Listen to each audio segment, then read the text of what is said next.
Good evening, friends.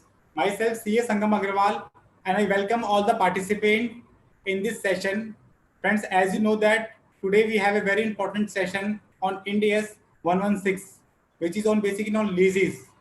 Friends, as per my understanding, leases is one of the India's which is very important for all the companies, whether they are in India or outside India, because generally all the company operate through leases. There are very few companies, those who own the assets and do their business. Many companies are working on the especially on the leases part. So friend, today I organize this program so that we can better understanding on the India's 116, which is basically leases, so that we all can prepare our books of accounts and make our financial accordingly. And friend, as we all know that now in majority of the companies, especially large companies, are implementing their books of accounts as per India's. So there is a acute important and acute requirement to understand Ind AS so that a chartered accountant and other professionals can make their financial statement according to Ind AS. As we all know that friend, currently it is June, and in upcoming 1 or 2 months we all are required somehow to prepare financial accounts of the company. So it is the right time to discuss over this very important topic. Before going in on this topic, friends, I would like to introduce our two special guests today, CA GC Mishra ji, who is the past chairman of CRC of ICI and who is the founder member of Gyan Ki Baat. And along with him, we have our learned speaker, CA Chandni Gupta. She is a very young and dynamic chartered accountant and working for the OYOS, and she is running a YouTube channel in the name of IFRS World. Friends, she is a very scholar in her education. She got 27 rank in IPCC and all over India 37 rank in CA final. So friends, she is very young and dynamic and provide our insight of very this on this very important topic. So before going over on that, I request GC Mishra ji to share his view and his experience being a chairman of CRC and further perspective of being a candidate of Central Council of CRC, Central Region of ICI. Over to you, Mishra ji. Thank you, Sangam bhai. Good evening to all participants. Indeed, it is a great pleasure for me to be here amongst the members on the special topic being discussed today on Ind AS lease deed. As very especially asked by my dear friend Sangam ji regarding my experience and views as chairman of Central India Regional Council of ICI. Friends, the family of the chartered accountancy has grown in many fold.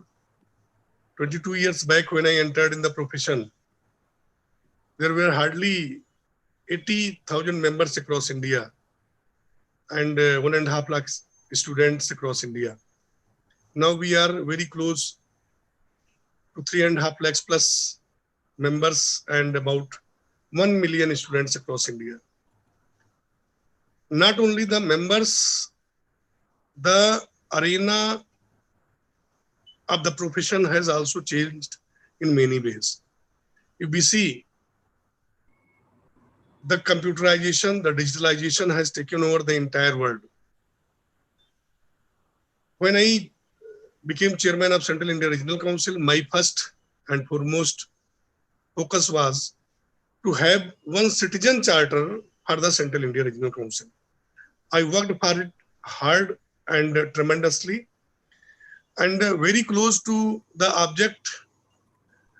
The president, honorable president, took the entire database and all those things. He told me that this is good idea that there should be some citizen charter regarding the ICI for each and every working. And I am really happy to share with you that all the discussions that I had that time, those were subsequently included in the digitalization of the institute gradually. Friends, अभी हम ये देख सकते हैं कि हमारा जो profession है that is really in transition phase, because any profession which is growing in such a scale, about 10 to 15% growth in a year, then this is the responsibility of the regulators that all the members and students get their proper dues in all terms. If I contest for Central Council as in last term. Unfortunately, I lost by 10 votes. And I am sure that if I will be contesting for the ICI elections, the main focus should be to have the agenda which can really take the profession to the next level in terms of the development, in terms of the globalization, in terms of the structural reforms, and of course in terms of the disciplinary reforms. Students are the key and backbone of the profession. Their studies as well as their articleship is really very important for the professionals, because now all the senior members especially feel the articleship is not been at par. I always think to have a good reform in the articleship, because it really hurts to the members when they don't find the articles at par. Then it is really a matter of pride for the profession that whenever and wherever the profession has been discussed, the CA articles have been found at the parallel and at par.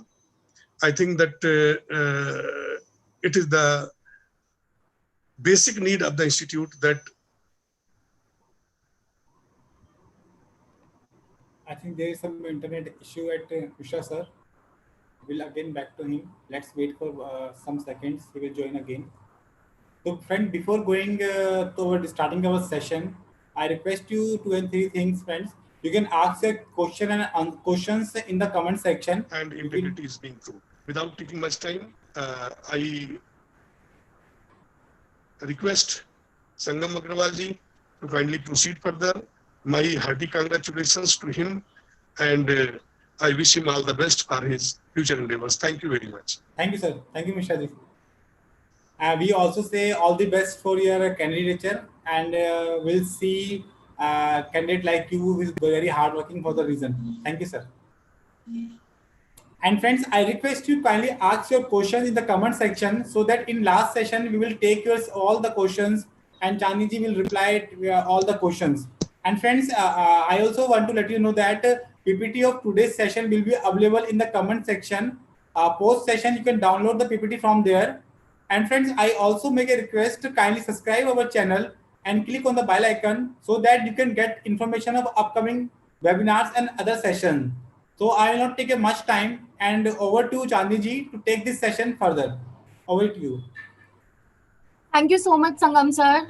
First of all, I would like to thank Sangam sir and GC Mishra sir for giving me this wonderful opportunity to speak in front of our fellow professionals. Today, we will discuss Ind AS 116 leases. This is one of the most important topic.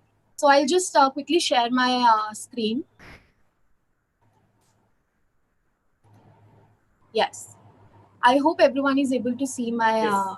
Yes. Yes. Okay. Yes. So this standard talks about leases. This standard has emerged out of IFRS 16.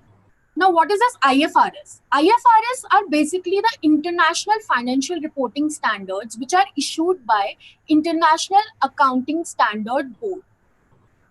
Back in 2014, India introduced Ind AS, which are principally on same lines with IFRS. And government made them applicable from financial year 2015-16 in phased manner. The convergence happened to reach an international level of financial reporting, which enables us the consistent, comparative, and understandable financial information. So, Ind AS 116, or you can say the IFRS 16, it has been introduced to replace the former standard which dealt with leases, which was the Ind AS 17. The Ind AS 17, so basically, Ind AS 116 has been made effective for all the financial years beginning on or after 1st April 2019. That means for the financial years beginning from 1st April 19, Ind AS 17 will not be applicable and Ind AS 116 will be applied for all the leases. Now, what is the major change between Ind AS 17 and Ind AS 116? So the major change has happened for accounting of leases for lessee. the accounting has been changed significantly. There has been a drastic change, and for lessors, there have been a little change. So we will discuss about what has changed and why. So as you can see, the accounting for lessee has changed significantly, and for lessor, the accounting has changed very little. For lessee, what has changed? Earlier, as per Ind AS 17, lessee was required to classify all the leases in finance lease or in operating lease. In case of operating lease, the expenses were charged to P&L as an operating expense, and on the balance sheet there was no mark of the lease liability or lease commitment. Now, as per new Ind AS, lessees are required to recognize an asset and a corresponding liability in balance sheet, which has led to moving off balance sheet financing to on balance sheet. Now, on the balance sheet of lessee, there will be an asset by the name of ROU asset, which is the right of use asset, and there will be a corresponding liability reflecting the lease commitment of lessee over a period of time. Now, on the lease liability, the lessee is required to charge interest for every year over the lease term. And for ROU asset, the lessee will depreciate it over the lease term. Now, there are two impacts on balance sheet and P&L. On balance sheet, on 1st April 2019, the lessee has an additional asset and an additional liability. And similarly, on P&L, the lessee has two additional costs, one interest cost and depreciation. Now, I will request all our viewers to tell me what will be the impact on financial ratios. What all ratios will be impacted by having an additional debt, an additional asset, additional interest cost, and depreciation? Friends, you can reply in the comment section. I will wait for your answers, and it'll be wonderful if you all can answer. But also, I will keep on going. So for all of you, I will answer this. So the major ratios, financial ratios that will be impacted are debt equity ratio. One of the most important ratio will be impacted because there will be an additional debt in the balance sheet of lessee. And interest coverage ratio, because there will be an additional interest as finance cost in the P&L of lessee. And perfect, yes. Debt equity ratio will be impacted, yeah. And on the P&L side, if you'll see, the EBITDA will change. EBITDA is the earnings before interest, tax, depreciation, and amortization. Because before 1st April 2019, the lessee was charging an operating expense, which was reducing your EBITDA. But now that operating expense has been deleted, instead, the lessee will charge a finance cost, which is out of the purview of EBITDA, and hence the EBITDA will improve. So this is the major impact. The lessee will capitalize all the leases. It will be reflected in balance sheet, except, so there are two exemptions given in Ind AS 116, which is a short-term lease and a low-value lease. Now, what is this short-term lease and low-value lease? Short-term leases are the leases which are for 12 months or less. But at the same time, if there is an option of purchasing the asset by the end of lease term, the lease cannot be considered as short-term lease and the exemption will not be available. And for second, there is a leases of low value, which will also be exempted. Low value will be considered when the asset is new. So it may so happen that you have taken a second-hand asset on lease. पर आपको वो second hand है तब नहीं देखनी उसकी value, आपको देखना अगर वो एसेट नया होता तो उसकी वैल्यू क्या होती. अगर उस टाइम पे उसकी वैल्यू लो होती, तो इस इंडेस में लो वैल्यू कोई मॉनेटरी टर्म डिफाइन नहीं कि 5,000 ही लो वैल्यू है, 10,000 ही लो वैल्यू है, 50,000 ही लो वैल्यू है. That depends on the judgment of management, and a low value asset will be low value for everyone, every organization. Examples would be mobile phone, tablets, computers, छोटे छोटे furniture. तो अब ये दो तरीके की लीज, शॉर्ट टर्म लीज और low value lease का ट्रीटमेंट क्या होगा? अगर ये लेसी इसके लिए आरओयू एसेट नहीं रिकॉग्नाइज करेगा, लाइबिलिटी नहीं रिकॉग्नाइज करेगा, तो करेगा क्या? इसको वो ऑपरेटिंग लीज की तरह लेके चलेगा. So the treatment for these लीजेस will be similar to the operating lease. The lease payments will be recognized in P&L on SLM basis over the period of use. It's very simple for these leases. Now, moving on, let's just understand what all this standard does not cover. Right? It is applicable to all the leases, including the subleases, but there are certain items which are not covered by this standard. For example, the mineral, oil, natural gas, and similar non-regenerative resources which are within the scope of Ind AS 106. Then the biological assets which are within the scope of Ind AS 41, agriculture, and which are held by a lessee. Service concession arrangements which are under the scope of Ind AS 115 revenues. Licenses of intellectual property granted by a lessor within the scope of Ind AS 115 again. Then motion picture, video recordings, plays, patents, copyrights, which are covered by Ind AS 38 are also out of the purview of this standard. And also, an option has been given to the lessee. He has an option not to apply this standard to any of the intangible assets. So this option has been given to the lessee. Moving on, so we will understand this Ind AS on a timeline. Right. First of all comes the inception date. Now, what is the inception date and what happens on this date? Inception date is the date when both the parties, the lessee and the lessor. So, lessor is the person who gives the asset on lease, and lessee is the person to whom the asset has been given. These both these parties will agree on the terms and conditions of the lease on inception date. It will be the earlier of the date of lease agreement or the date of commitment by the parties to the principal terms and conditions of lease. On this date, both the parties will have to do certain tasks. So for both the parties will identify a lease in the contract. So there is a contract now, they have an agreement, a document, but now they will have to identify if this contract contains a lease or not.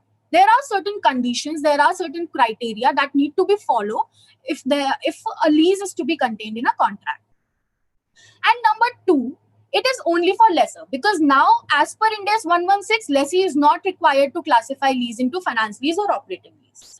But for lessor, since the treatment has not changed, so lessor will still classify the lease into finance lease and operating lease on the inception date. So these two tasks we will understand in the upcoming slides. Chandni, can you repeat the previous slide? Yeah, sure. Yeah, please. Yeah, just a second. Yeah. So we were discussing the inception date. Inception date is basically the date on which both the parties, the lessor and lessee, agree to the terms of the lease. So on this date, the entities will identify the lease in a contract, and lessor will classify the lease into finance lease or operating lease. So as per this new lease standard, the lessee is not required to classify lease anymore. Right? There is one single treatment that he will capitalize all the leases except for two exemptions that we just discussed for short-term lease and low-value lease. But for lessor, the treatment has not changed. He will still classify the lease into finance lease and an operating lease on the inception date. I hope it's clear to everyone now. If anyone has doubt. Yes, it's clear. Yeah. Yeah. Okay. Now moving on, let's understand how to identify a lease in a contract. So for a lease to be in the contract, there has to be a right to control the use of asset. There has to be an identified asset, and there has to be the right to control that identified asset, and that right has to be with lessee. So the main 2 points of this definition are right to control the use of asset and identified asset. And these rights will be valid for a period of time, and the lease will contain a consideration which will be a series of payments. Now let's understand how to identify if there is a right to control the use. Right to control the use of an asset comes from two components. Number one, the lessee should have the right to obtain substantially all the economic benefits from the use of identified asset. And he should have the right to direct the use of the identified asset. If he has these two rights throughout the period of use, he will have the right to control the identified asset, and hence we can conclude the contract contains a lease. Now, what are these economic benefits? These economic benefits, so there is an asset. Suppose मेरे पास एक गाड़ी है, मैंने उसको lease पे लिया, right? अब मैं उसको खुद चलाऊं या मैं उसको किसी कैब ड्राइवर को दे दूं और उससे कलेक्शंस लूं, या मैं उसको घर में रखूं और मैं सोचूंगी कि बाद में ठीक है इसकी जो भी सेलेबल वैल्यू होगी उससे मैं कलेक्शन कर लूं. तो मैंने उसको लीज पे लिया है, अब मेरी मर्जी में उसको कैसे भी यूज करूं, लेकिन मैं उससे रिलेटेड जो भी इकोनॉमिक बेनिफिट होगा, अगर मैं खुद चलाऊंगी तो मेरा टाइम सेव होगा या जो भी मेरे को उससे बेनिफिट मिल रहा है. अगर मैं किसी कैब ड्राइवर को दे रही हूँ तो मैं उससे कलेक्शंस कर रही हूँ तो मुझे वहां से इकोनॉमिक बेनिफिट मिल रहा है. अगर मैं उसको रख रही हूँ और बाद में मैं उसको किसी को बाय चांस सब लीज कर देती हूँ या कुछ कर देती हूँ तो उससे मुझे जो कलेक्शन हो रहा है वो मेरे को इकोनॉमिक बेनिफिट मिल रहा है. तो if I am able to derive all the economic benefits associated with the identified asset throughout the period of use, then I can say that I have the right to obtain substantially all the economic benefits. Not why am I saying throughout the period of use again and again? Because it's very important to know. अगर ये rights lessee के पास एक portion of period के लिए हैं, तो lease उस contract में सिर्फ उसी term के लिए माना जाएगा. It is very important that lessee has those rights for entire period. Right, now moving on, how to identify if the lessee has a right to direct the use. So right to direct the use comes from a decision-making right over how and for what purpose the asset will be used. How and for what purpose, कैसे use करना है और किस काम के लिए use करना है. अगर वो डिसीजन मेकिंग राइट लेसी के पास है, then we can say in combination with the right to obtain economic benefits, the lessee has the right to control the use of asset. ये right to direct the use तीन तरीके से आ सकता है. एक कि उसके पास सीधा सीधा राइट है कि वो डिसीजन ले सकता है कैसे और किस काम के लिए यूज करना है. दूसरा कि जब अग्रीमेंट हुआ था तो दोनों पार्टीज ने पहले से डिसाइड कर लिया कि ये ऑपरेटिंग इंस्ट्रक्शंस होंगे, ऐसे यूज किया जाएगा उस asset.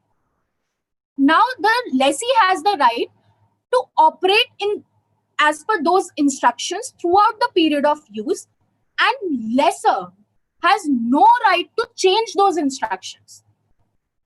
Then also we can say that he has the right to direct the use. And third point is when the lessee himself has designed the asset. अगर उसने खुद ही डिजाइन करा है उस एसेट को तो ऑब्वियसली उसने पहले से ही बता दिया कि मैं कैसे यूज करूंगा और किस काम के लिए यूज करूंगा, क्योंकि उसने अपने हिसाब से वो एसेट डिजाइन किया है. Then also will say that he has the right to direct the use. अब होता क्या है कभी कभी कि लेसर ने बोला आप इस एसेट को सपोज एक मशीन मैंने लीज पे ले ली और लेसर ने मेरे को बोला कि आप इस मशीन से 5000 यूनिट से ज्यादा प्रोड्यूस नहीं कर सकते एक साल में. अब क्या ये रेस्ट्रिक्शन लगाना होगा? क्या मेरे पास सारे राइट्स हैं उसको यूज करने के? क्योंकि अब उसने तो रेस्ट्रिक्शन लगा दिया. Now can I say that the contract contains a lease? You all tell me.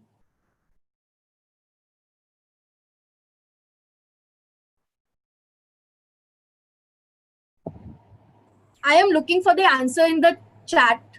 So if you all can suggest कि अगर लेसर ने मेरे को बोला कि आप 5,000 से ज्यादा यूज नहीं 5,000 यूनिट से ज्यादा प्रोड्यूस नहीं कर सकते उस मशीन से, तो क्या मेरे पास राइट है उस एसिड को कंट्रोल करने का? I think, in my opinion, if production is limited with the owner, I think we don't have the ownership of that particular asset. It is my personal opinion. Okay, all right. So I'll tell you, ये जो rights हैं, ये जो restriction laser ने लगाया है, the restrictions will be analyzed and assessed if these restrictions are just for the sake of protecting the machine or protecting the interest of the lessor.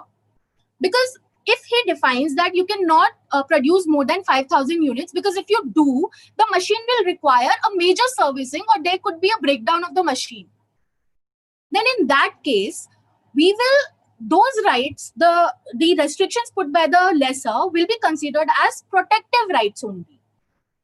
And if we are able to derive all the economic benefits within the defined scope, अगर मैं 5,000 units को भी use करके अपना काम चला सकती हूँ अच्छे से, then I can say that I have the control over the use of asset, because those rights are protective rights, right?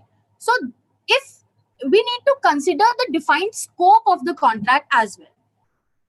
It is not necessary if there has been any restriction by the lessor, then we don't have the right to control. We see if the rights, if the restrictions are reasonable, they are valid, considering the nature of asset, considering the nature of operations, considering the environment, then we will consider that the rights are still there.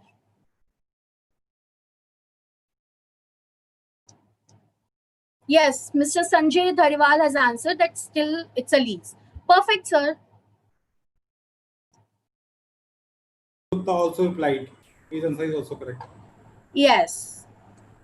Great. I am glad people are absorbing things now. Yeah.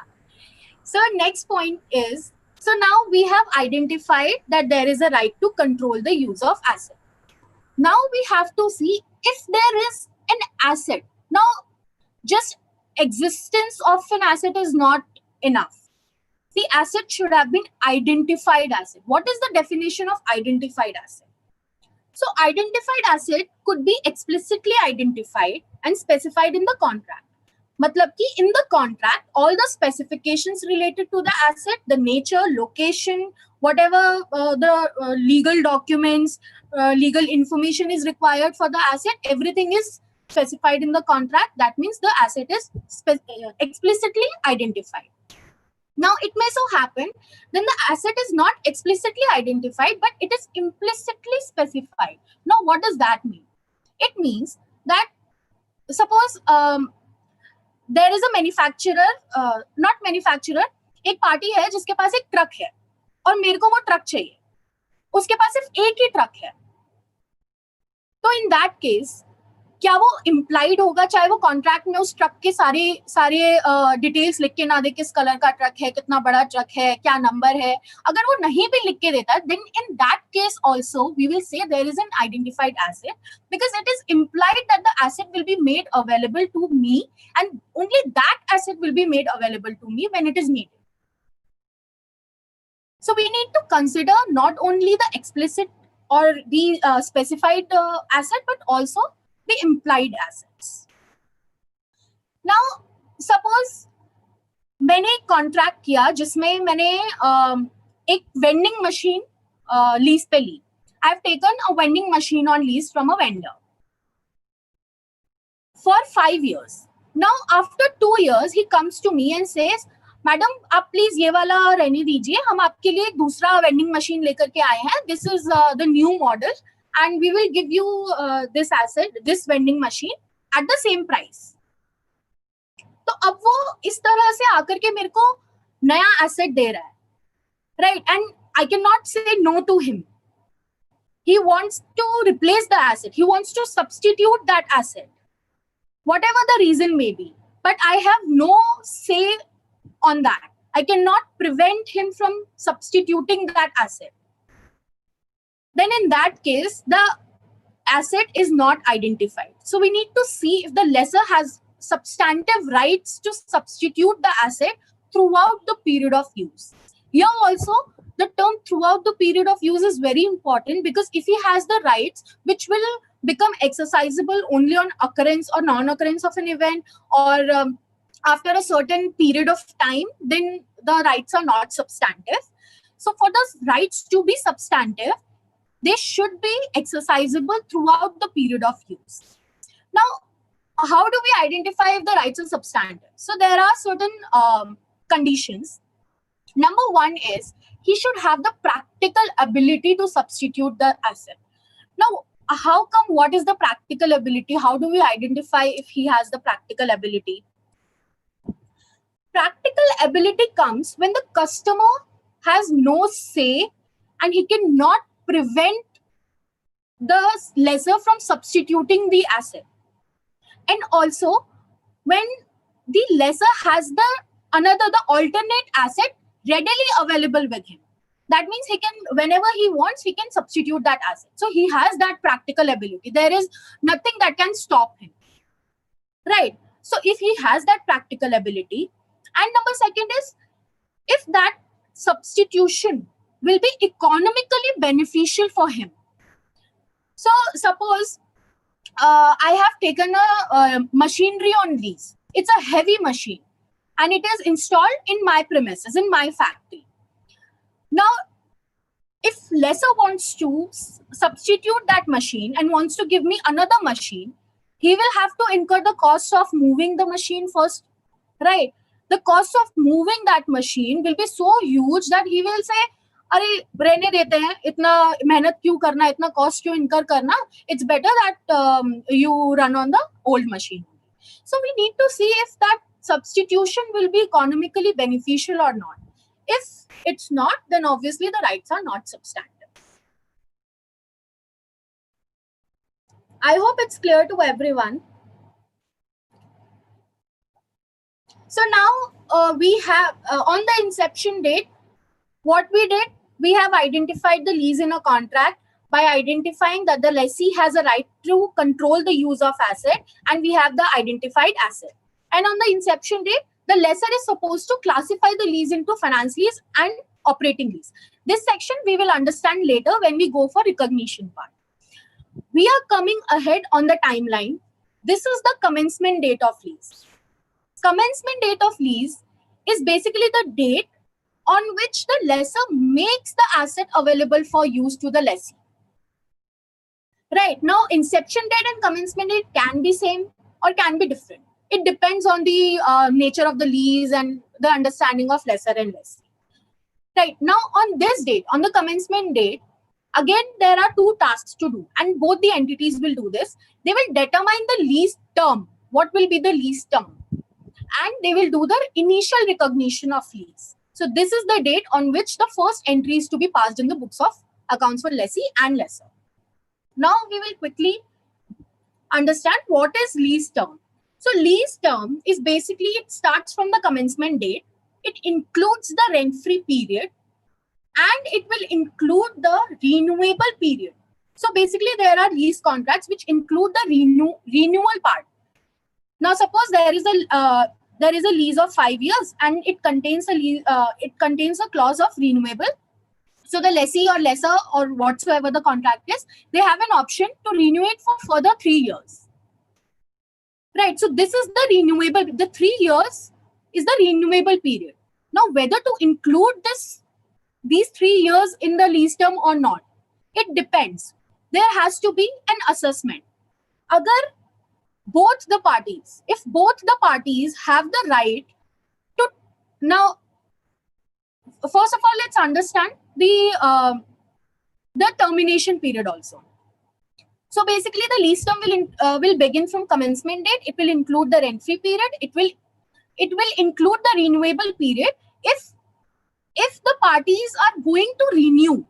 So there has to be reasonable certainty that the renewal will happen, that the contract will be renewed, then only the renewable period will be included in lease term. Similarly, if there is a clause, there is an option for termination, then we need to assess if the parties are going to exercise that option of termination or not. Right now, by parties the renewal period and the termination option. These options will be assessed from the point of view of lessee only. If the lessor has these options, then we will not consider that. But if the lessee has these options, then we will consider if the lessee will renew or not. He will exercise the option to terminate or not.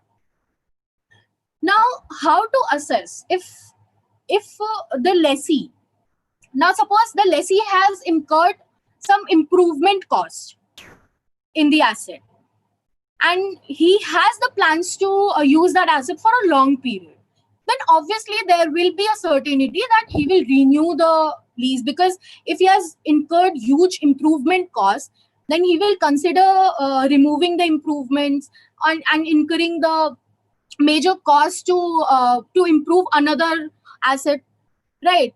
So these are some cases where we can consider the renewable period and the period covered by the termination option in the lease term. So for this, we will take a quick example. Now suppose Domino's ने एक building ली rent पे to build its outlet. Now, if you have seen, Domino's के सारे outlets कुछ एक तरीके के दिखते हैं, because उनका एक interior design है. They have a uniform design of interior designing, right? So obviously, when Domino's takes a building on lease for the purpose of outlet, it will incur some cost to make it uniform with other outlets. और ये building suppose उसने 10 साल के लिए ली और उस contract में है कि Domino's can either renew the lease for further 10 years, या फिर वो 5 साल के बाद ही उसको टर्मिनेट भी कर सकता है. पर डोमिनोज ने उसमें पूरा काम करवा लिया और उसको वो आउटलेट वहां पे चलाना है, बिकॉज वहां पे सेल अच्छा है. The market, they have done the market research and the market is very good there.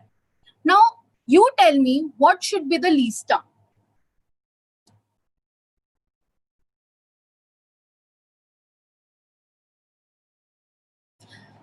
Shubham sir, we will discuss the security deposit part as well later for you only. If anyone can tell me what will be the lease term for Domino's. 10 साल का lease contract है, उसमें clause है कि वो 10 साल के बाद और 10 साल के लिए रिन्यू भी कर सकता है, या फिर वो शुरू से 5 साल के अंदर उसको टर्मिनेट भी कर सकता है. What should be the lease term? I think it should be 10 years, I think, in my opinion. Let's see what other participants says. Yeah, I am waiting for others to answer. Wait for 1 or 2 seconds. Yeah. Sure. Because I think it is very important part to understand here. What exactly here? Right. Mr. Rohan said it is 20 years. And perfect, Rohan. Yeah. And Mr. Shubham. Yeah. Management has to take call on this. How much is the certainty to extend the agreement? Absolutely correct, Shubham. Ashok sir is saying 5 years. Okay. Yes. Okay. So everyone, for Domino's, the lease term will be 20 years. Why? Because Domino's has incurred major improvement cost on their building. और जबकि अब उसको दिख रहा है कि market अच्छा है, the market is there, it can grow its sale, it can grow the outlet there. So obviously it will consider renewing the lease contract. और वो 5 साल इसीलिए नहीं होगा because obviously, yes. No, so obviously we need to consider the certainty to extend the agreement. But considering this example, I guess the Domino's will consider renewing the lease term. But yes, definitely, exactly. Abhinav sir, it's absolutely right. The company has done material expense on building.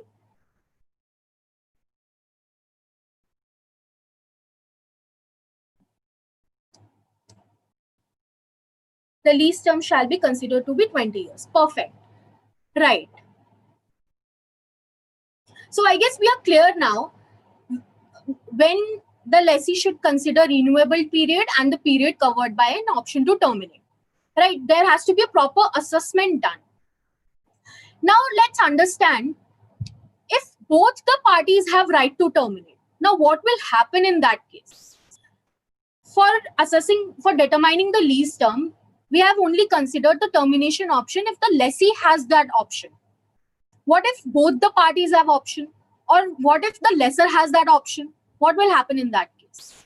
So if both the parties have the right to terminate, then the lease ends on the date when that right becomes exercisable. Because for lease term, we have to consider the non-cancelable period. Non-cancelable period is the period which is enforceable as per the contract. And if both the parties have that right, and on a particular date, after a particular date, any party can terminate it without any penalty, then obviously the contract becomes no more enforceable.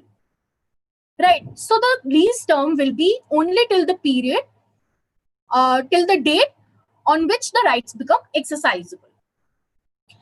And if the lessor has that option, in that case, we will not consider his right, his option, because in that case, the non-cancelable period will also cover the option to period covered by the option to terminate, because lessor generally नहीं करेगा. उसके फायदे की चीज है, हम उसके point of view से देख रहे हैं, तो he will not terminate the lease.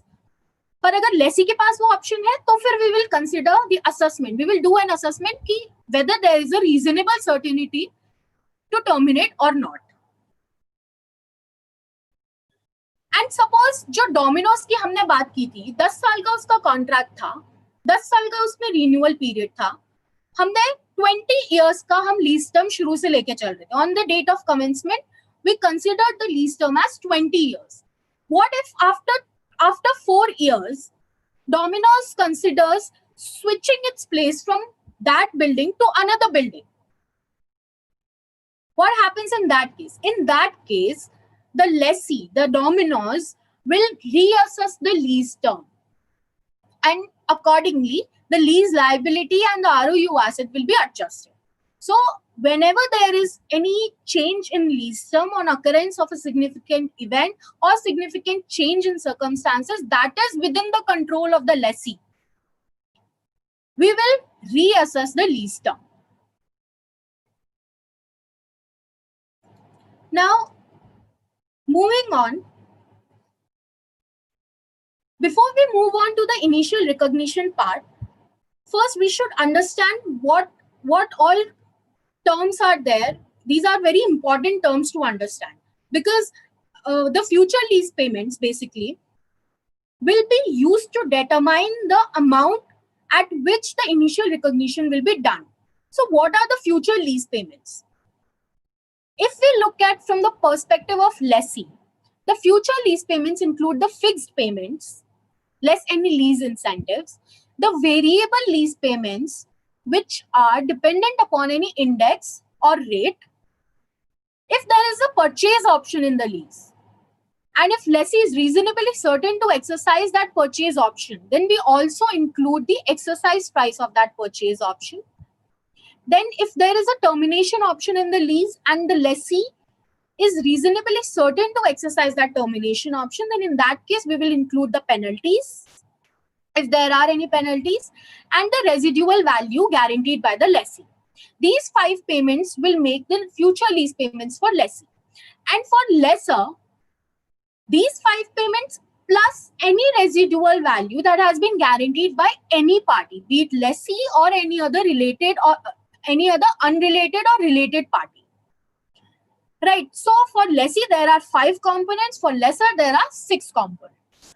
For future lease payments, there is just one point which is very important to understand, is the variable lease payments. Now, variable lease payments are included only if they are dependent or linked to an index or a rate. What about others?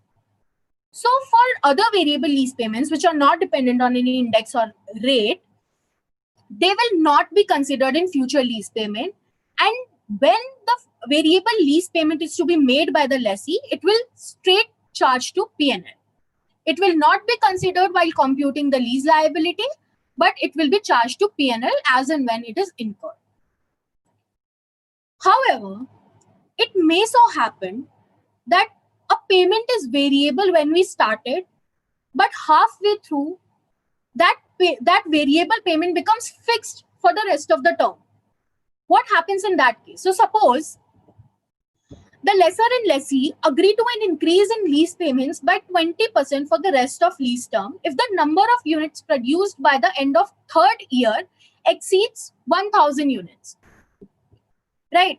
तो lessee और lessee ने agree किया कि 3 साल के बाद अगर number of units produced exceeds 1000 units, then the future lease payments will be increased by 20%.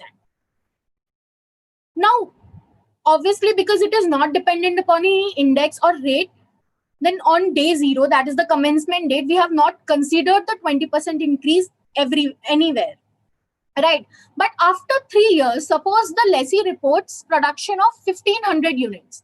So obviously it meets the condition. It has increased the units by 500 units. Now the lease payments will increase by 20%. So in that case, for rest of the term, the lease payments have increased by 20%. So in that case, we will reassess the lease liability. We will discount the revised lease payments, and we will readjust the lease liability and the ROU asset on the date of change. Right? So this was about the lease term. Now, when we say that on commencement date, the lessee is required to book a lease liability. Lease liability book करेगा commencement date पे, पर future lease payments है वो तो liability तो बात की है, payment तो बाद में करना है, तो कैसे करेगा? Ind AS ने हर चीज को fair value पे लाने के लिए बोल दिया है. Every liability has to be on the fair value. Fair value is what? It is the present value of future lease payments. Now, present value निकालने के लिए we need a discount rate. What will be that discounting rate? So as per Ind AS 116, the lessee and lessor have to use an interest rate which is implicit in lease. This is similar to IRR, internal rate of return. This is the rate at which the present value of future lease payments accruing to the lessor, plus if there is any unguaranteed residual value, will be discounted, and that amount will be equal to the fair value of underlying asset on the commencement date. And if there is any initial direct cost, then that will also be considered with the fair value. And this rate will be used by lessee and lessor for discounting the future lease payments, and those amounts will be recognized on initial recognition. What if, so this rate will be determined by lessor, and he will communicate this rate to lessee. But what if the lessee is not able to get this rate? Practical life में बहुत होता है. In fact, जितना भी अभी देखा है, lessee के पास interest rate implicit in lease होता ही नहीं है. In that case, what the lessee will do? Lessee will use the incremental borrowing rate. So it's not that difficult. It is an option given to the lessee. If this rate is not available, then you can use the incremental borrowing rate.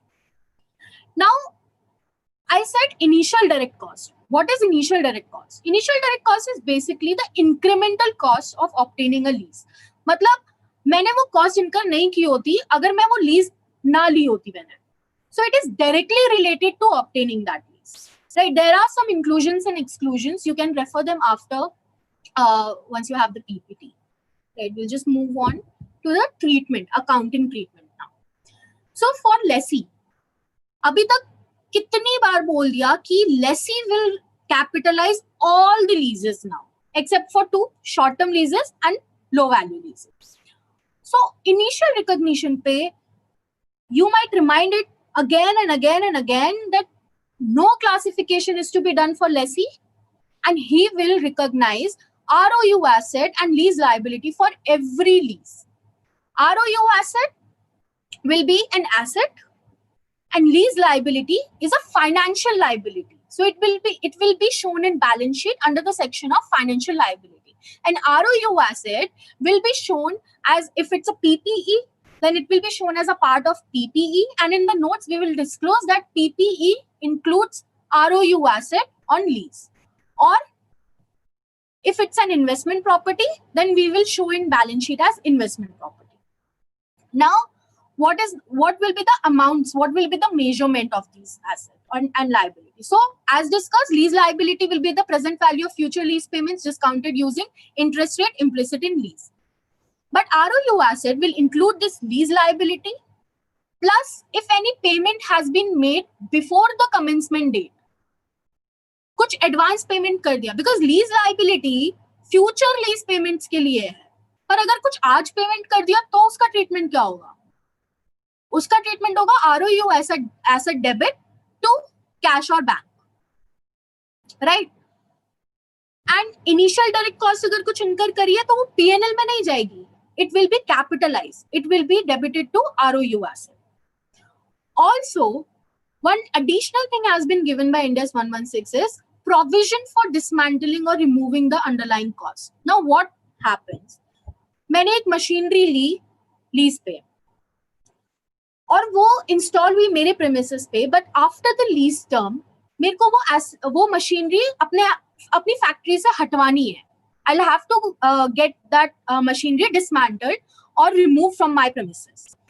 उसको हटाने के लिए कुछ cost आएगी, लोग लगेंगे, transportation लगेगा, कुछ इम्प्रूवमेंट लगेगा, राइट? अगर मेरे को वो मशीनरी को ठीक हालत में देना है तो उसका मेंटेनेंस लगेगा, कुछ रिपेयर लगेगा, right? So if on the commencement date I am sure, I am certain that I will have to incur some cost, and that is my obligation, and I can estimate that reliably, then I will discount that cost using the same rate and will capitalize in ROU asset and will recognize a provision for that cost. So this is the accounting treatment for lessee on initial recognition. Now subsequently, what will be the treatment? For ROU asset, it is just like another asset, and Ind AS 16 which talks about PPE and Ind AS 40 which talks about investment property. ये दोनों Ind AS लगेंगे हमारे ROU asset पे. इसको हम cost model पे recognise करेंगे, इस पे डेप्रिसिएशन मिलेगा. अब ROU asset को डेप्रिशिएट कैसे करना है, किस पीरियड पे करेंगे? Because now that is the question. Should we use Schedule 2 or should we go for lease term? What will be the treatment? So for depreciation period, we'll have to see if the lessee has an option to purchase and he intends to purchase it, then we will use the useful life of that asset as a depreciation period. But if not, then we will use the shorter of useful life or the lease term, that is the period of use. That will be our depreciation period. And we will depreciate on SLM basis applying Ind AS 16. Now, Ind AS 16 gives a cost model and revaluation model for subsequent measurement. What if the ROU asset belongs to a class of PPE on which the lessee applies revaluation model? Now, Ind AS 16 has clearly said कि हमको grouping करके चलनी है assets की. जो assets same nature के हैं और जो सेम यूज के हैं एंटिटी के लिए, उनको हमें एक क्लास में लेके आना है. जैसे land and building, plant and machinery, furniture and fixture, these are all classes, right?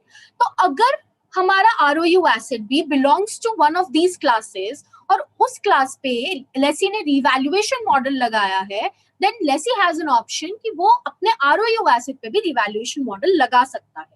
It's not compulsory कि वो cost model लगाए, right?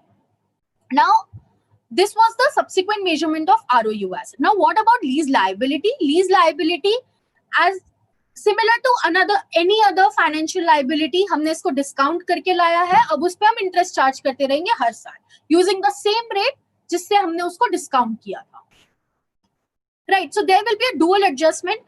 Interest charge होगा जो correspondingly P&L में जाएगा और लीज लाइबिलिटी को बढ़ाएगा. But now you must be wondering कि एक्चुअल लीज पेमेंट तो डिफरेंट हो सकता है, हम तो सिर्फ इंटरेस्ट चार्ज कर रहे पीएनएल पे. So yes, actual lease payment different हो सकता है कंपेयर टू इंटरेस्ट चार्ज, लेकिन आप पीएनएल में एक्चुअल लीज पेमेंट नहीं चार्ज करोगे, आप इंटरेस्ट चार्ज करोगे पीएनएल में as a finance cost, and the actual lease payment will be adjusted from the lease liability. So by the end of the lease term, you will see the lease liability has become zero or it will remain equal to the guaranteed residual value. right? So this was the treatment of lease in the books of lessee. Now let's move on and understand the treatment in the books of lessor. So for lessor, he will classify the lease in finance lease and operating lease. If it's a finance lease, he will de-recognize the underlying asset, because finance lease is what? Finance lease is a lease in which the lessor transfers substantially all the risks and rewards incidental to the ownership of the underlying asset. Now suppose, अब कैसे पता लगाएंगे कि risk और reward transfer हुआ या नहीं? So there are certain examples. There's a list of examples and situations which gives you an idea कि risks and rewards have been transferred or not. Now out of them, some are, suppose एक asset है, उसकी useful life is 8 years and the lease term is 7 years. So the lease term covers the major part of the economic life of an asset.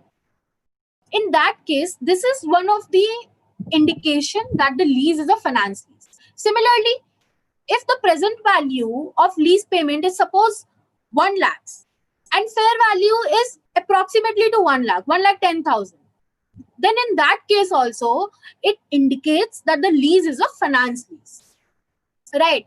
Also, suppose the lessee has an option to purchase the asset by the end of lease term, and the purchase price will be much lower than the market rate.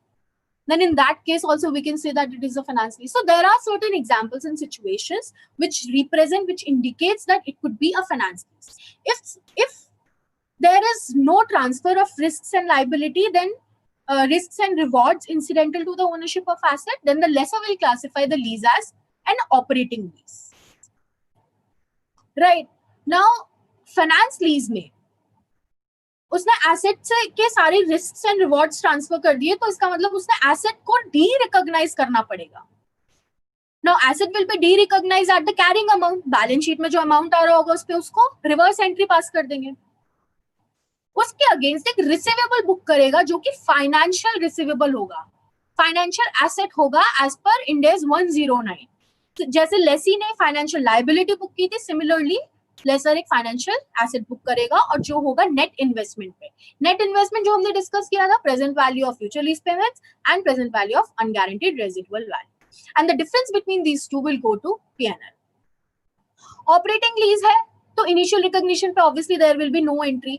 Subsequently operating lease का जो expense होता है, lease we are talking about lessor, so it's no expense, it's an income. So if it's a operating lease, the income will be an operating income. It will be treated, it will be simply charged to P&L on SLM basis, not the actual lease receipts, but it will be on straight line basis. So what is the difference between the actual lease payments, actual lease receipts and the SLM lease payments? So SLM में क्या होता है कि अगर कोई escalation है, 2 साल बाद 10% लीज में इंक्रीमेंट आएगा, तो आप टोटल लीज पेमेंट्स को डिवाइड कर दोगे लीज टर्म पे, और हर साल इक्वल लीज आप चार्ज करोगे अपने P&L पे, right?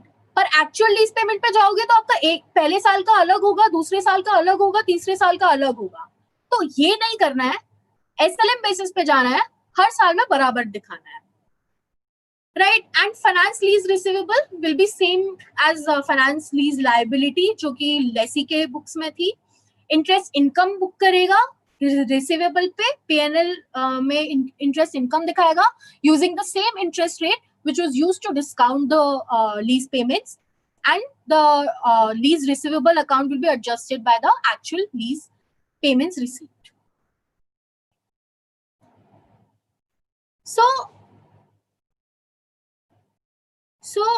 I hope the treatment has been cleared. Now we move on to the modification part.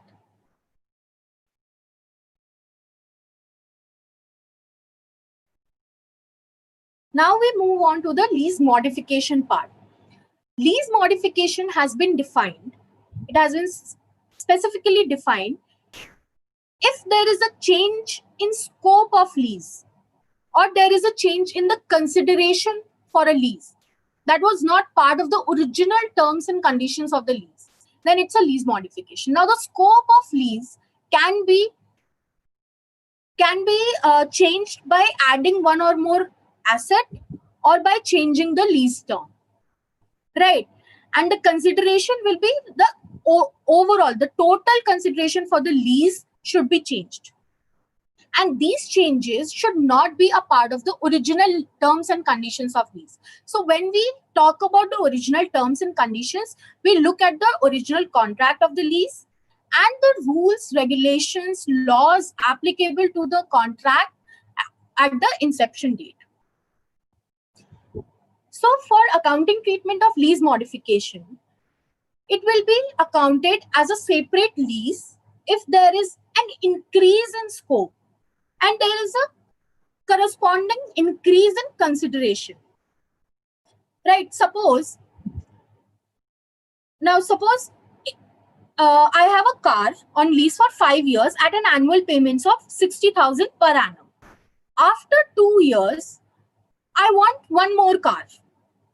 So I go to my lessor and we agree an addendum that, okay, we are giving another car on lease for say 50,000 per annum for remaining 3 years. So original lease was for 5 years. It contained one asset only, one car only, for 60,000 per annum lease payments. Now after 2 years, I have obtained one more car on lease for 50,000 per annum, right? So this is what I have done here is I have increased the scope of lease. I have added one more asset on lease, and the consideration is also as per the market rate. Earlier I was paying 60,000, now I am paying 50,000. That is also somewhat around the market rate, right? And this additional car was not on the original lease contract. So this is an example where we will account for this additional one car contract as a separate lease, right?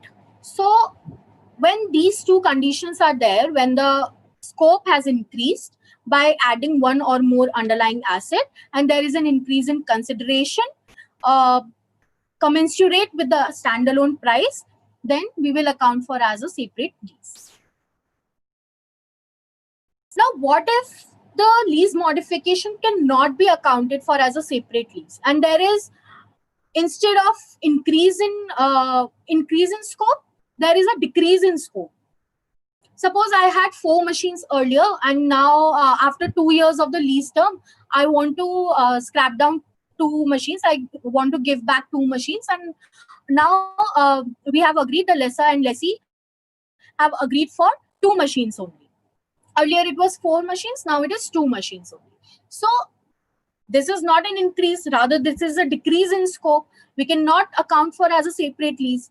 So we will remeasure the lease liability for using the revised rate, and we will decrease the ROU asset by its relative scope. So out of 4 machines, now I am going to continue with 2 machines only. So on the date of change, the carrying amount of 2 machines which I am going to scrap, I am going to give back to the lessor, will be de-recognized, right? And the difference will be charged in P&L.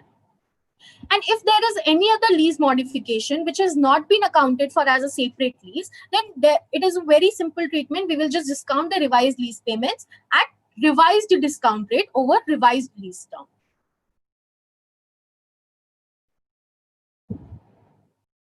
Now, what if there is no lease modification in the first place?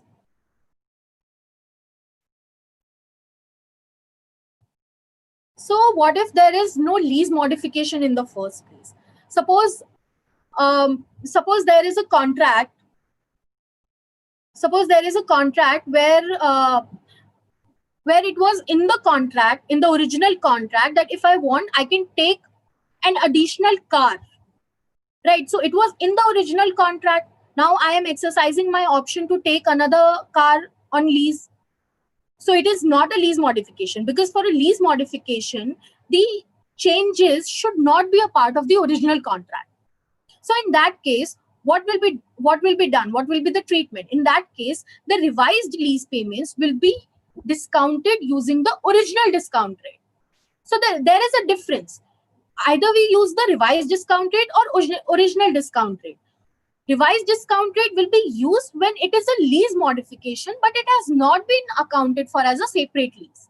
And original discount rate, when it's not a lease modification, it could be a change in guaranteed residual value, or it could be a change in index or rate, or when the variability resolves. As we discussed earlier, an example we took wherein after 3 years, as per the contract, after 3 years, if the production exceeds 1,000 units, the lease payments will increase by 20%.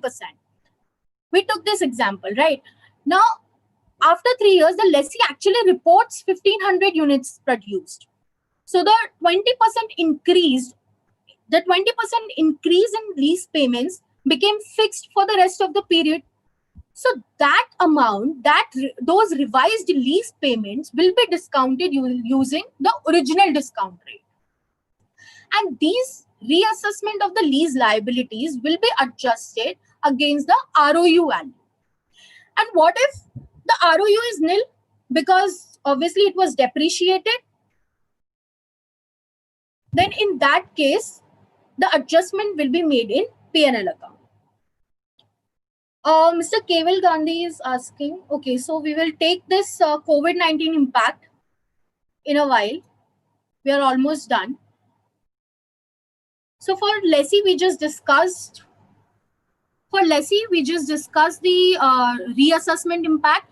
For lessor, it is same. So if it's a lease modification, which has been accounted for as a separate lease, it will be accounted for as a separate lease. But if there is a lease modification which cannot be accounted for as a separate lease, then lessor will see कि अगर ये change inception date पे होता, तो क्या मैं उसको operating lease की तरह classify करता? अगर मैं उसको operating lease की तरह classify करता, तो मैं उसको एक new lease की तरह account for करता, right? तो on the date of change, on the date of lease modification, the lessor shall account for the lease modification as a new lease and the carrying amount, because lease operating lease की तरह है, तो इसका मतलब asset उसकी books में रहेगा. तो asset की carrying amount क्या होगी? It will be the net investment immediately before the effective date of lease modification. And otherwise, if it would not have been classified as an operating lease, then the lessor would apply requirements of IFRS 9, the Ind AS 109.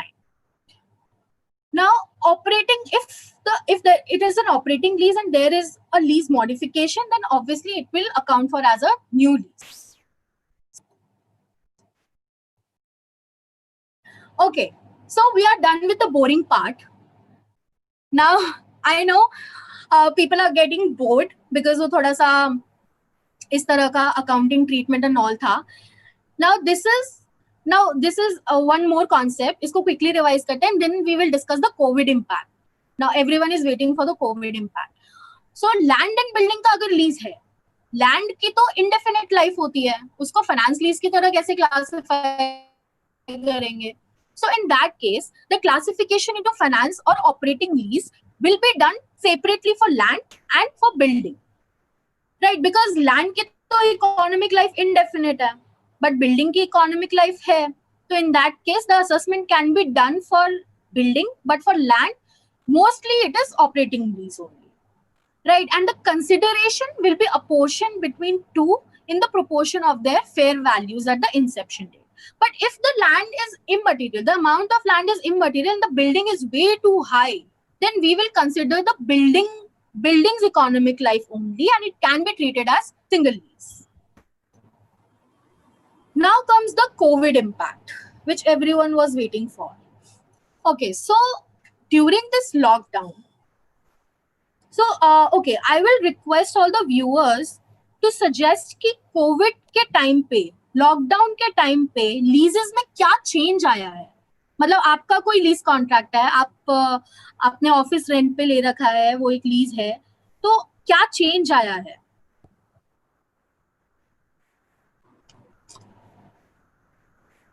I think first change, Chandni, is that we all are looking for the waiver of the rent for particular 2 and 3 months, especially.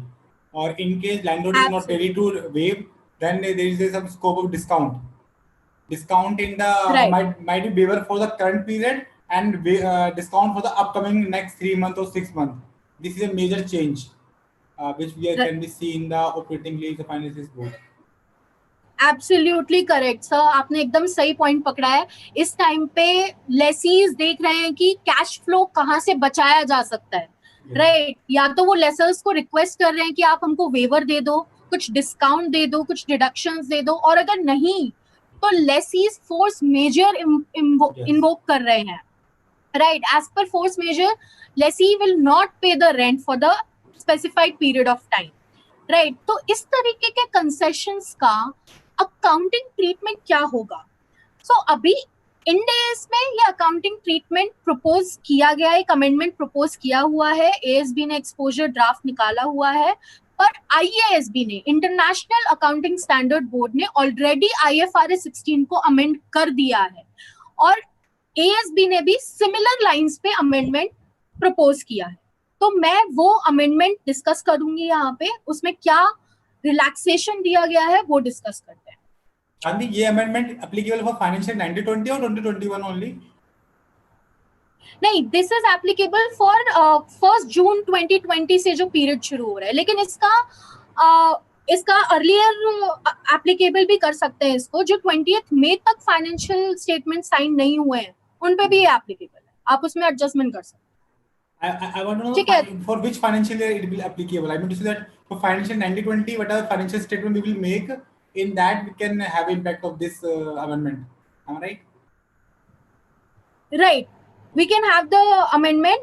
We can apply the amendment earlier applicability करके, because ये actually 1 जून 2020 से जो साल, मतलब जो भी financial statements बनेंगे उन पे एप्लीकेबल है, पर उन्होंने बोल दिया है कि आप उसको अर्ली भी कर सकते हो, थोड़ा पहले भी आप उसको यूज कर सकते हो, राइट? तो इस अमेंडमेंट में बोर्ड ने क्या बोला है, सो पहले जनरली समझते हैं what actually has happened.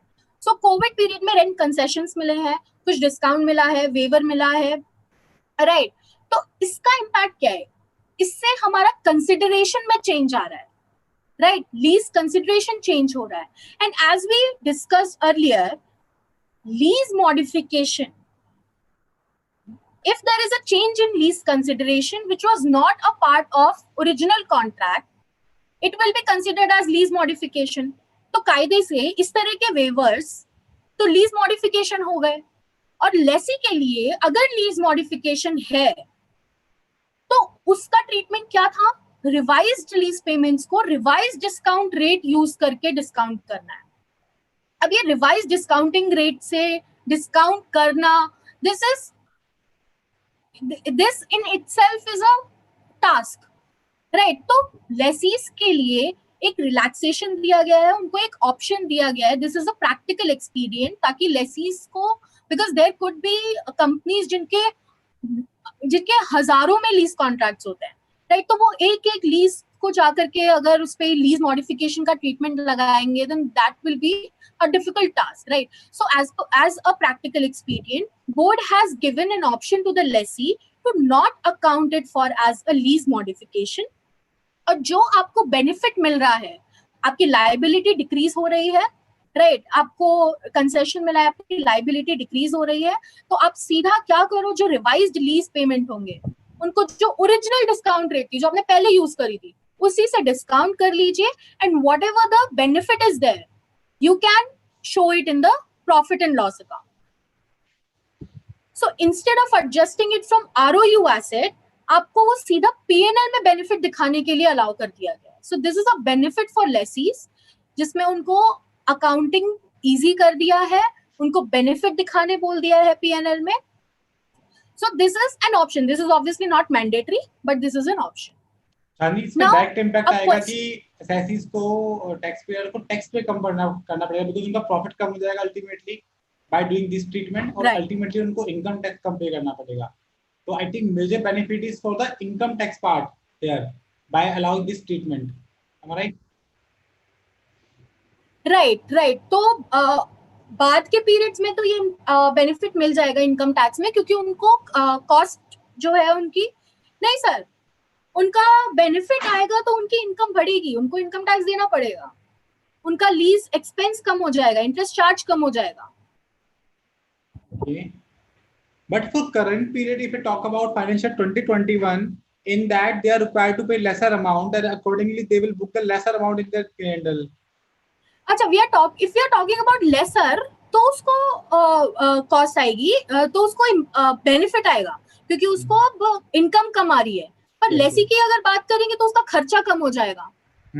Yes, yes. For Right. lessee So point of in view, that, it will be income tax liability, and for the lesser point of view, it will be saved in income tax basically. Yeah. right. लेकिन no, so there is another catch. Lessor के लिए कोई ये नहीं है, benefit नहीं है. Okay. Laser के लिए अमेंडमेंट नहीं है, राइट. तो आप अगर लेसर के पॉइंट ऑफ व्यू से सोचेंगे तो उसको ना तो कोई बेनिफिट है ना कोई लॉस है, वो कोई ट्रीटमेंट नहीं करेगा, पर जो वो लीज मॉडिफिकेशन की तरह उसको ट्रीट करके चलेगा, तो वो अपने नेट इन्वेस्टमेंट को रिवाइज करेगा, राइट. लेकिन लेसी के केस में उसको पीएनएल पे इम्पैक्ट. ओके, चांदी मैं कुछ यहाँ पे ऐड करना चाहूंगा, बिकॉज क्या है, जो लेसर है बेसिकली, जो वो अपनी इनकम रिकॉग्नाइज कर रहा है, might be this Ind AS 116 is not applicable on that part. It is basically made for the lessee, not for the lesser. Am I right? Because sorry sir, समझ नहीं आया. मैं चांदी, I want to say कि this Ind AS 116 generally talk about for the lessee point of view, कि what kind of expense he will book in his books of account and what kind of asset he can show in his books of accounts. But for lesser point of view, is not talk about in this Ind AS कि what revenue he will recognize in books of accounts. For that, somehow if I take for income tax point of view, in that case, if actually lesser is receiving lower amount of rent, lower amount of lease premium, in that case we can say he is required to pay tax on the lower amount only, because in some income tax sections, if whatever actual amount we'll get, we are allowed to get book income accordingly. So if we talk for the lesser point of view, not the lessee, in that case he definitely get the benefit of income tax outflow, even if nothing is mentioned in this amendment, but still he is eligible to get the tax benefit. This is my view of right. Absolutely. So for this amendment जो आपने बताया, that will be the impact on income tax. Obviously income tax आप better समझते हो मुझसे. So yes, but this amendment does not talk about lesser at all. Yes. Yeah. So so इसमें एक चीज और डिस्कस कर सकते हैं हम कि रेंट कंसेशंस जो हैं वो, so there are some conditions कि ये रेंट कंसेशंस कब होंगे, किस अमाउंट पे, किन पेमेंट्स पे ये अमेंडमेंट लगेगा, right. So this amendment which was made by IASB still have to be made by ASB. Please make this clear, right. ये IASB ने अमेंडमेंट फाइनल कर दिया, but ASB has still just issued the exposure draft.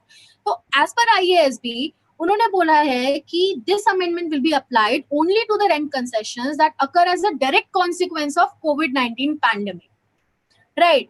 तो these rent concessions will be considered only if there is a change in lease payments result, if these change in lease payments result in revised consideration for the lease. Like ऐसा नहीं हो सकता कि आपको बोल दिया कि अभी 3 महीने मत दो, पर फिर बाकी के 4 महीने में आप ज्यादा दे देना. तो ये चीज उस पे सिर्फ टाइमिंग डिफरेंस है तो ऐसा नहीं होगा, राइट. उस पे एप्लीकेबल नहीं होगा. There should be a revised consideration on an overall basis.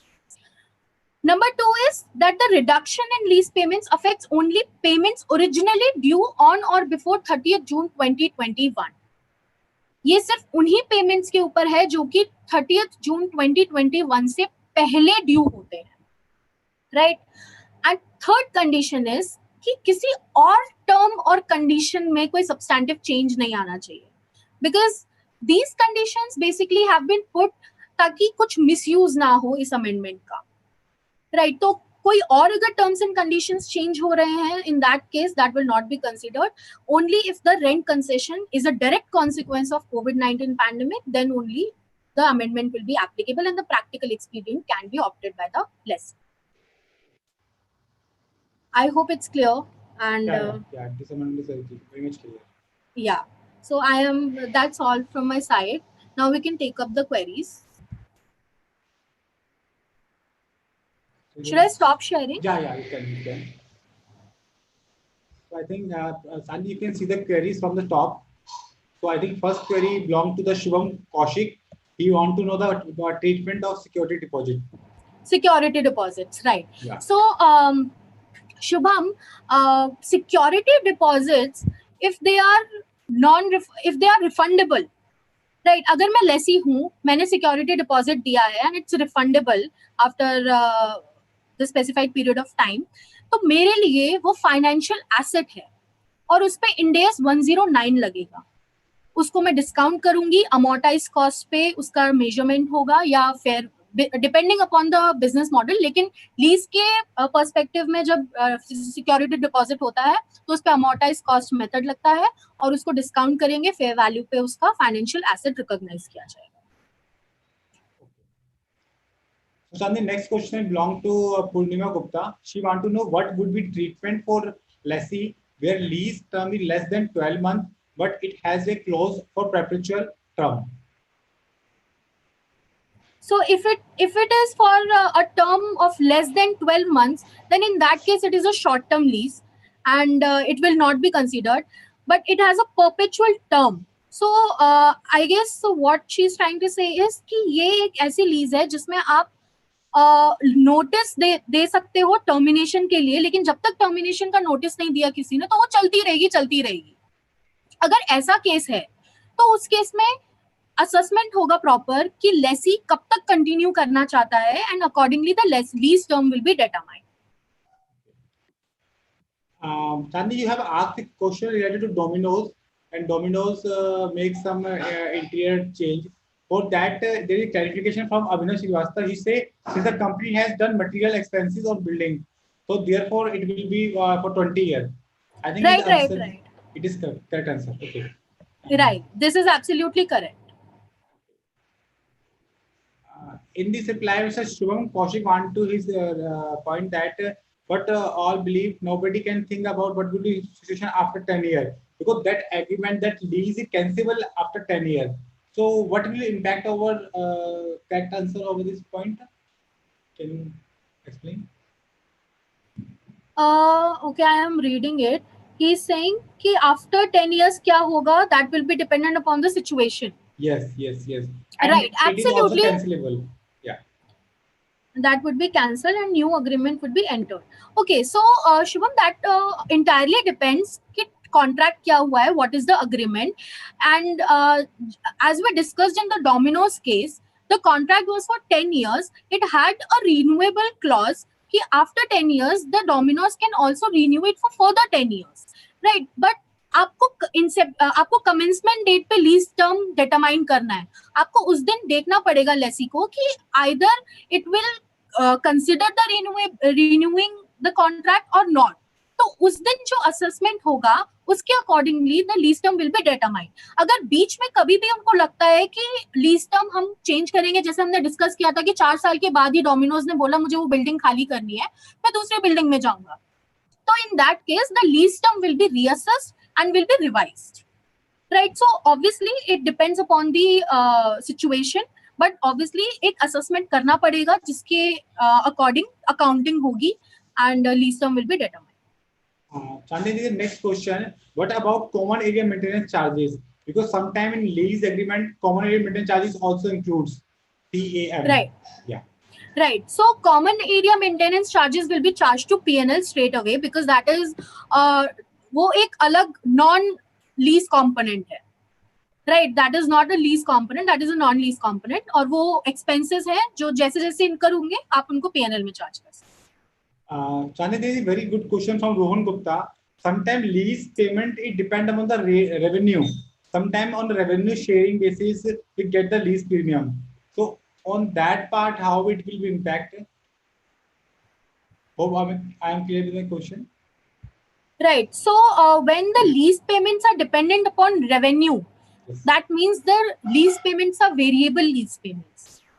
And Yes. since they are not dependent upon any index or rate, but on the revenue of the company, in that case, it will not be considered in the future lease payment. So as and when the lease liability is incurred, as and when the payment is required to be made, it will be charged to P&L as a variable lease payment. Okay.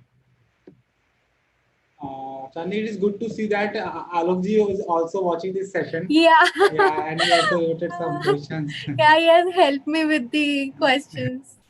Yes. That is so.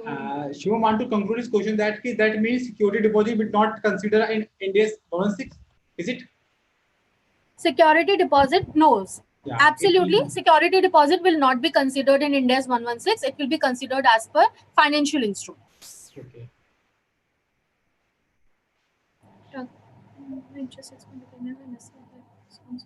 I reply that. So maybe you can take this question. Yeah. Income Talking tax. about the point of view of income tax, the interest expense recognized by lessee, if the expense increased 10,000, whether TDS will be applicable. If expense increases, definitely if lessee is required to pay some interest over such asset and there is a liability to deduct TDS, so whatever the amount will increase, on cumulative amount there is liability to deduct TDS also. Whatever if in future or at any point of time amount will reduce, the TDS will automatically reduce. It like a trigger. It will directly depend on the amount only. So whatever amount increases, definitely TDS amount will also increase. On next question, I think, but CAM are part of agreement. We are bound to as per rate. So I think it should be considered. I think Shivam, Chandni is also revert of this question, and Alok also gave his opinion about that. CAM is directly need to be debited to P&L account. There is no separate treatment are allowed in India's 116. So we can conclude here with this remark that CAM will definitely be charged to P&L. Am I right, Chandni? Yes, absolutely, sir. Yes.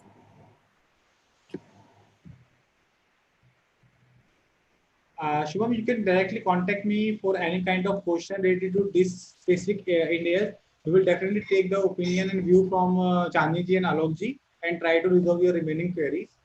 It is not practical feasible sometimes to make different groups for each and every topic. So you can directly contact me. My number is already showing on the screen so that I can take your question further on this matter. And you can share also your opinion also. And I think we have done all the questions. Thank you, Chandni ji. Thank you so much, sir. Yeah. Thank you so much to you and to Alok sir for being my savior as always. So thank you so much. Alok is a very good friend of mine, and he's also a very good speaker of India. He took a many sessions. Yes. He come 2 and 3 times with us. He also did one course with us on India, especially for 8-day course, which was attended by more than 10,000 professionals.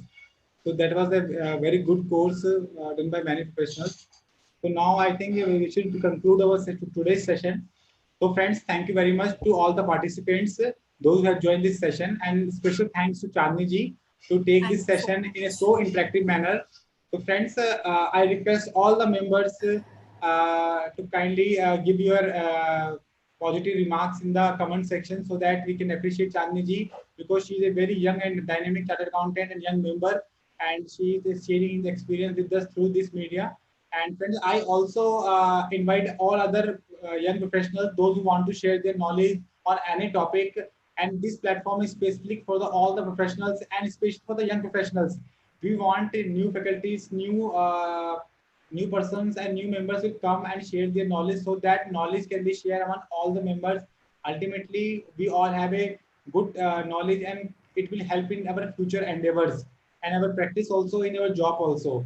So I invite from this media to all other members, those who are watching this session, kindly come forward and text me and call me if you want to take any session on any topic. We will definitely try to include in our schedule so that the knowledge can be shared. So friends, I have already shared the PPT of today's session in the comment section. So friends, you can download the PPT from there. Still, if you have any doubt, you can contact me or Chandni Gupta ji directly. We will try to solve your question as soon as possible. So friend, my last 2 points, kindly subscribe our channel to get upcoming information of the sessions And friends, as I discussed yesterday also, tomorrow we are going to organize a very good initiative for you. Friend, tomorrow at 5 p.m. At our YouTube channel, we are going to have a virtual tour of the Ajanta caves. In such, we will you will feel like you are there only, and we have organized such a very unique program for all of you. And this is one of the unique program which is never conducted by the any forum. So I request you all of you kindly join such program and relish such program with your complete family. Kids, female, and all members are allowed to join the session 5 p.m. at our YouTube channel. If you need any further information about the program, you can text me. I will revert you and share the link also. So thank you very much to all. Now I think we are quickly concluding our session. Okay, Chandni, thank you very much. Thank you so much, sir. Thank you so much, guys. Please subscribe to sir's channel. It's amazing. And tomorrow's tour is going to be very interesting. I will also join. Please join. Thank you.